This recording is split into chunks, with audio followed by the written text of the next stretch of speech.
आपको पता है मुज़ाकरात को लेकर बहुत सारी गुफ्तगू जो है वो हो रही है, जो पाकिस्तान तहरीक इंसाफ और हुकूमत के दरमियान मुज़ाकरात हो रहे हैं। एक बात है जो पीटीआई की तरफ से बार बार की जा रही है, किस तरीके से इसको देखते हैं? वो ये कह रहे हैं कि अगर आप लोग मुज़ाकरात करने में संजीदा हैं तो ये जो मस्खरे हैं इनको चुप करवाएं। यानी कि ये शेख वकास अकरम की स्टेटमेंट है। वो ये कहते हैं कि एक तरफ मुज़ाकरात की आप लोग बात करते हैं, दूसरी तरफ जो बयानात आ रहे हैं पीटीआई के खिलाफ, उसे ऐसा लगता नहीं है कि कोई संजीदगी है आपके एंड पे मुज़ाकरात करने के लिए? Thank you ji for having me on the show. देखें, जो मस्करे की इन्होंने बात, ये तो उनकी अपनी जुबान है और अपना उनका तरीका है जो बड़ा गैर सियासी है, हमेशा से रहा है। लेकिन जहां तक बात है, देखें, हमारी अपनी एप्रीहेंशंस और अपने ग्रीवियंसेस की, तो हमने तो बार बार कहा कि हम चाहते हैं कि बैठ के मुज़ाकरात मफाहमत के साथ चीजें हल हों और मफाहमत के साथ चीजें आगे चलें। लेकिन जो हमारे एप्रीहेंशंस हैं वो इसलिए हैं कि ये वो लोग हैं कि जिन्होंने हर दफा अपने वादों से बैक ट्रैक किया, झूठ बोला और डिलीवर नहीं किया, और वो संजानी का मुकाम हो जहां पे इन्होंने बैठने का वादा किया था लेकिन फिर इन्होंने डी चौक पे हमला किया। मल्टीपल टाइम्स इन्होंने ये कहा कि हम अफवाज पाकिस्तान और पाकिस्तान के इंस्टीट्यूशंस को टारगेट नहीं करेंगे वर्बली, लेकिन फिर वो अमेरिका से, बरतानिया से, अपने बैठे हुए लोगों से आपने करवाते रहे। तो इनका जो वतीरा है वो है ये कि या घेरबान पकड़ते हैं और या पाँव पकड़ते हैं। हम इनसे कहते हैं कि देखें, आप अगर डायलॉग की बात करते हैं तो मफाहमत के अलावा कोई तरीका है तो आपने सारे अपना लिए हैं। आपने 9 मई कर लिया है, आपने शुदाओं के मुजस्मे जला लिए हैं, आपने आग लगा ली है, आपने सर्विंग पुलिस ऑफिसर्स के गर्दनों पे गोलियां मार ली हैं। आप जो जो कर सकते थे आप कर चुके हैं। ये सारा कुछ तो देखिए ना, this is now in the past. अब आप लोग मुज़ाकरात के मेज पर बैठ गए हैं। The only card that is left is negotiation and to talk, to get the things on a table. तो हम तो इस चीज से एग्री करते हैं। हम कहते हैं कि हुकूमत की तरफ से जो स्टेटमेंट्स आ रही हैं, जो बयानबाजी हो रही है, वो इसलिए हो रही है कि हुकूमत को लगता है कि अब आप लोगों के पास अपर हैंड है, वो मजबूर होकर आए हैं मुज़ाकरात करने के लिए। आपको नहीं लगता थोड़ी सी मैग्नानिमिटी ज्यादा शो करनी चाहिए आप लोगों को, बजाय इसके कि ये माइंडसेट हो कि नहीं अब हम इन्हें दबाएंगे?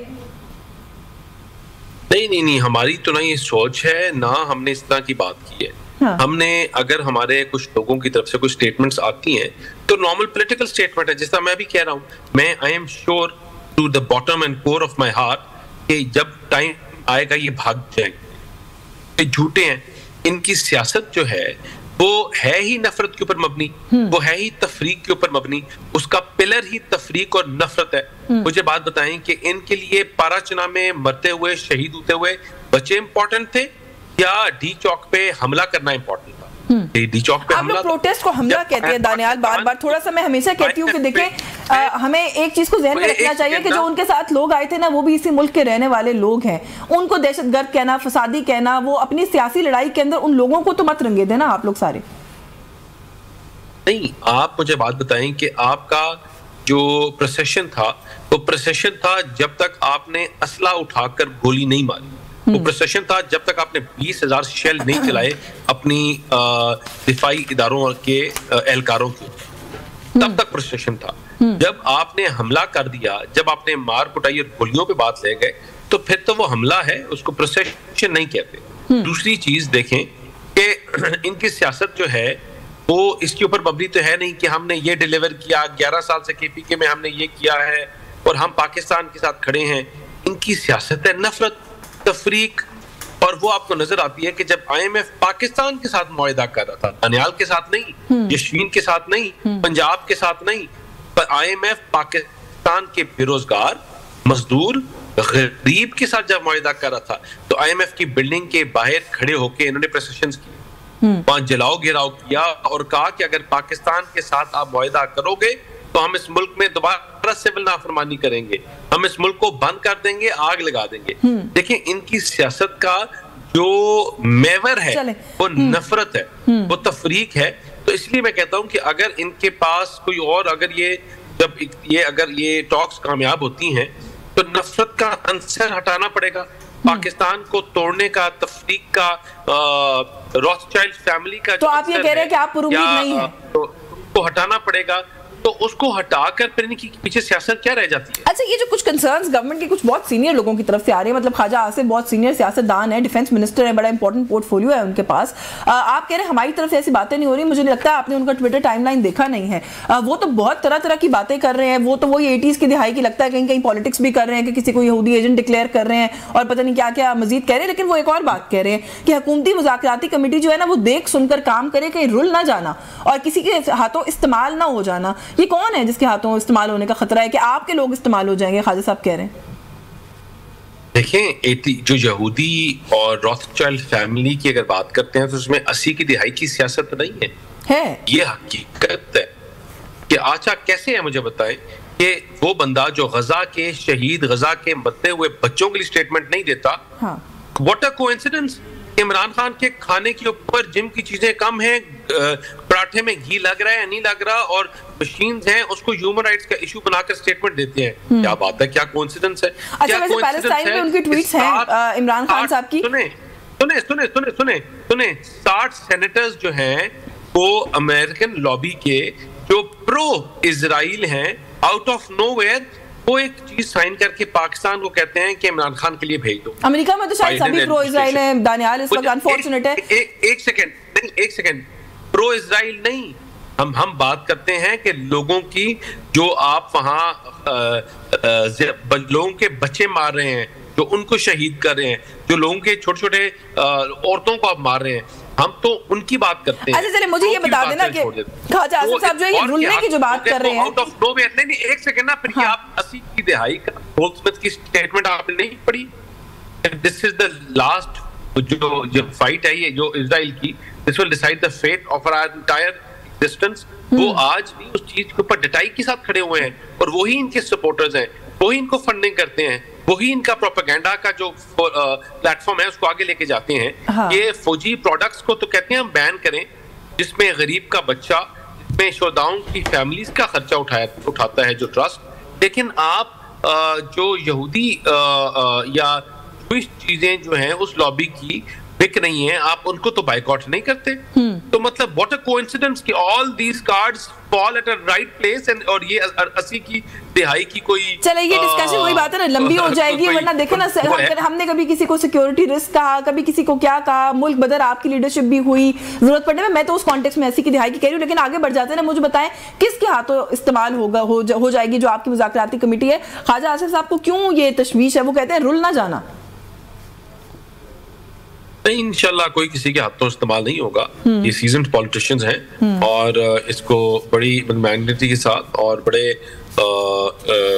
शऊर के इस्तेमाल के साथ इसको देखा जा रहा है। दे विल एड्रेस इट, इसको बड़े सोच समझ के हर पहलू को देखा जाएगा।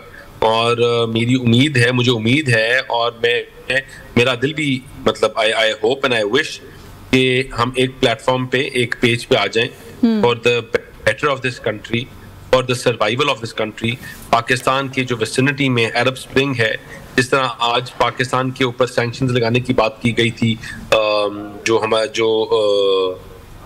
हमारा प्रोग्राम है उसके ऊपर, देखिए Pakistan as we speak right now कि पाकिस्तान जो है इन सब लोगों के लिए, ऐसे ममालिक के लिए जहां एक अगर गर्दन की हड्डी है जो अटकी हुई है वो पाकिस्तान है, जो अपनी सॉवरेंटी को कॉम्प्रोमाइज करने के लिए तैयार नहीं है, जो अपने डिफेंस सिस्टम को और उम्मा मुस्लिम के लिए द ओनली कंट्री जिसके पास न्यूक्लियर है और उसको अपने डिफेंस पर्पसेस के लिए इस्तेमाल करने की जुर्रत रखता है।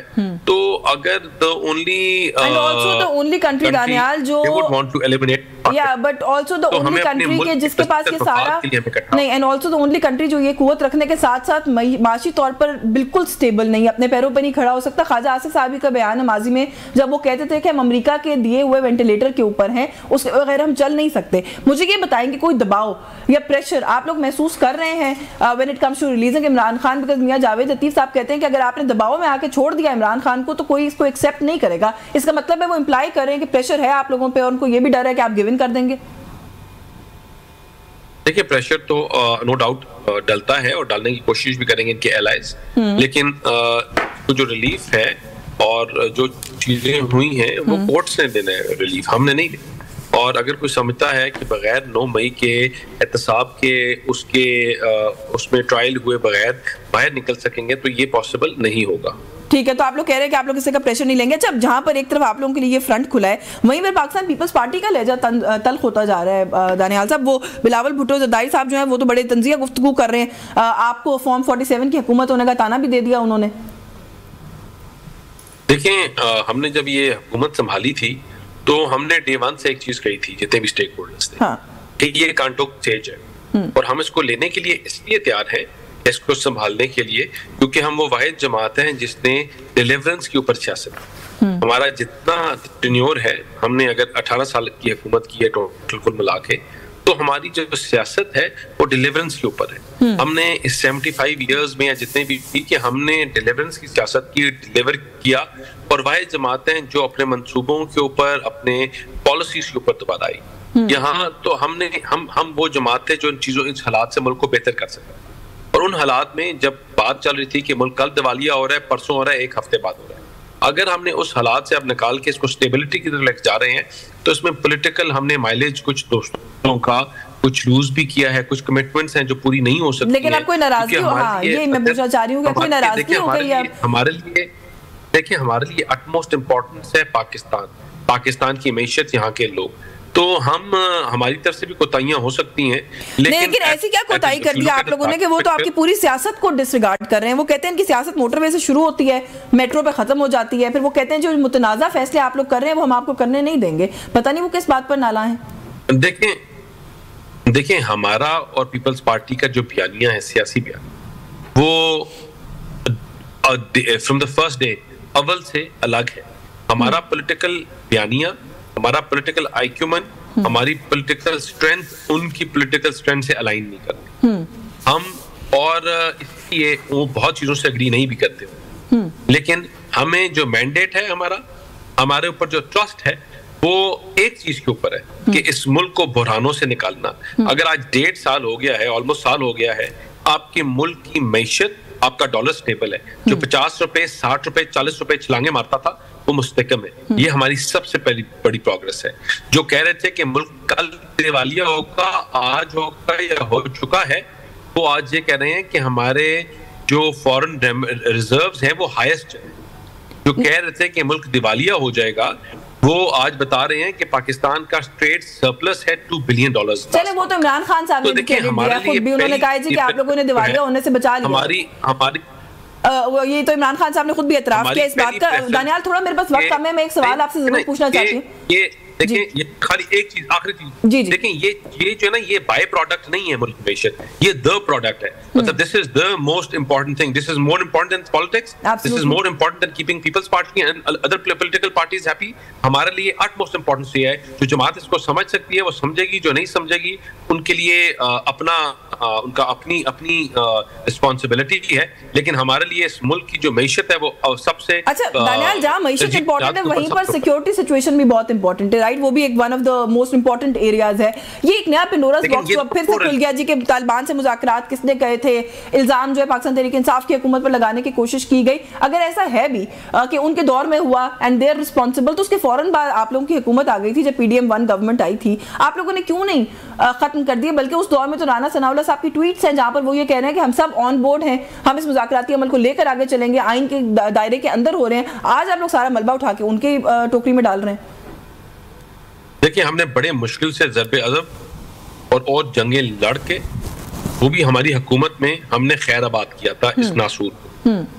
जब आप 40,000 लोगों को वापस प्लेसमेंट की बात करते हैं और आपने चीजों को क्लियर आउट नहीं किया तो स्ट्रेटेजी, तो अब वही लोग आपको हिट कर रहे हैं।